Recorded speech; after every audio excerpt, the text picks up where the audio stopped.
Alright guys, we're going to have a look at the seated cable chest press. Before we get into any actual form of pressing movement, let's look at the setup considerations first. So, first of all, this cable arm, we've set that at a width where when Charlie is in that bottom of the end range position, the cable lines up super nicely with his elbow and wrist. So that's number one. Secondly, we were having a look at, in terms of the height, making sure that it lines up with the end of what we'd call almost the scapular plane in that bottom position. So you'll notice that Charlie's elbow is not up in this high position. We don't actually want the elbow up in line with the shoulder. That's actually a really uncomfortable position for the shoulder joint to be in. So I'm going to let Charlie come out of that.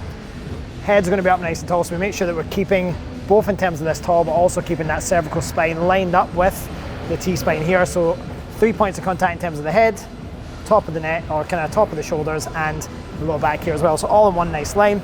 And then last but not least, as Charlie presses through, he's going to finish up just around about sort of kind of nose level. So you'll notice that there's a slightly high or low to high pressing type of movement when he does this so slowly down.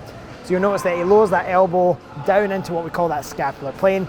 You notice how he doesn't exceed his end range, so you could end up bringing your hands in. You could also end up going really passive and almost like coming, that's not great for you, but you could end up really allowing the weight to pull your shoulder back into a passive range, which we don't own. So we want to make sure that we're only going to a range where we can keep the chest under tension the entire time and go through our rep, Charlie. And as we come back, we almost can think about like kind of the back of the shoulder blade is almost a kind of good line to almost think about ending your movement on. Realistically, anything past that is not going to give us all that much more length out of the pecs as it is anyway. And through again.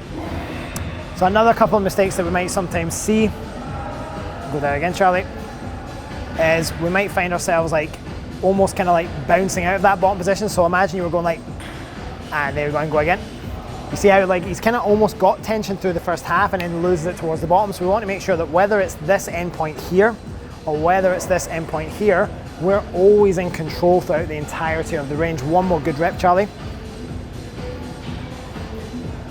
And press up.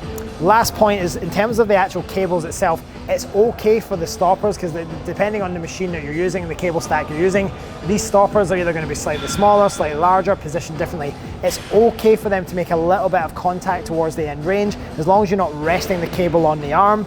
As long as these are just lightly contacting your arm, there's still going to be plenty of tension on the pec. And then as you start lowering down, you'll find that this will move away anyway. If it is staying attached to your arm the entire time, chances are we've maybe got the wrong height of the cable. Chances are the cable arm is maybe just set slightly too high. So just take time to really consider your setup before you start.